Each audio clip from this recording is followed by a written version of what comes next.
Right, now here we are dealing with division again. We've slowly worked towards this point where we have been dividing whole numbers and that produces another whole number. We have divided numbers where we've produced a whole number with a remainder. We're now dividing slightly trickier numbers. This is when we start dividing numbers and it starts not producing a remainder at the end, but more like part way through or in the beginning of the number you're dividing by. So let's have a look at the first one we've got.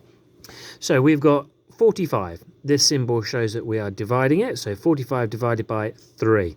So we want to split 45 into groups of 3 and see how many groups of 3 we will get when we do that.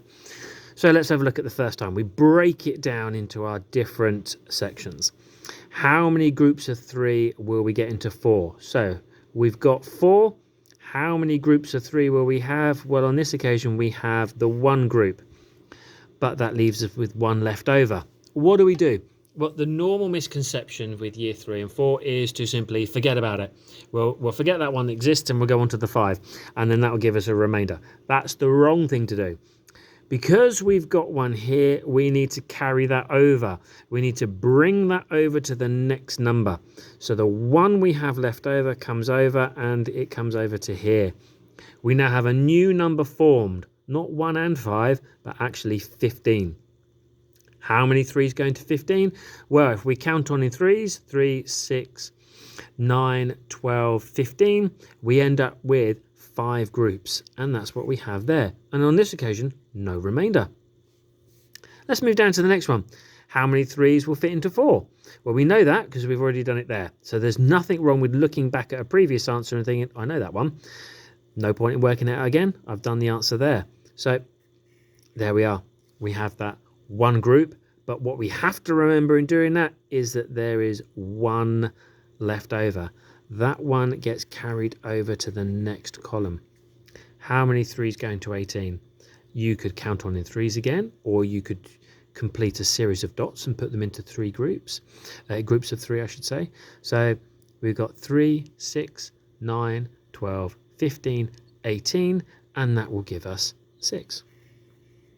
So we now know that there are 16 groups of 3 in 48.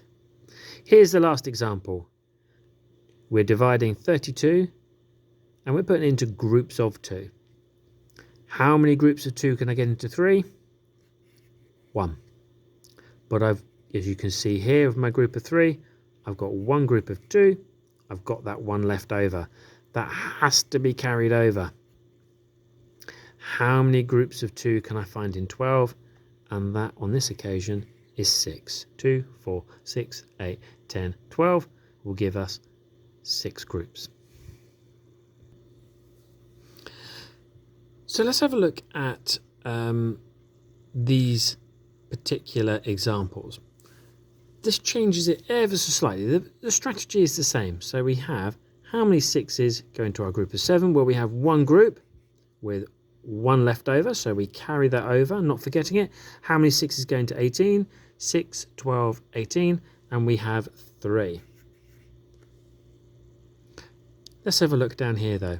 We've got a group of 8, so that means you've got 1, 2, 3, 4, 5, 6, 7, 8. We've only got a group of 1 here. You cannot get a group of 8 out of that group of 1 because there's 8 of them there and only 1 of them there. It's not possible. That's why we have to then move it over. So let's have a move. How many 8's go into 1? Nothing. You can't do it. You can see the size there compared to the size of it there. You can't do that. We don't ignore that 1. We carry it over. Never leave anything lying around. We've now got 11. Can you get a group of 8 into 11? Yes, you can. Just the 1 group. However, it leaves you with a remainder again. So because you've got that group of 8, you now have 3 left over. So we're now doing it twice with this example. How many 8's go into 32? Well, you can count on in steps of 8. 8, 16, 24, 32. And that will give you 4 groups of 8. Down here with the 9, you'll see a similar sort of situation as we did here with the 8. There are 9 ones here. We want to divide this number up into groups of 9. 1 on its own is not going to allow you to do that. So we can't get a group of 9 out of that, but we will carry it over here. It makes 11 again.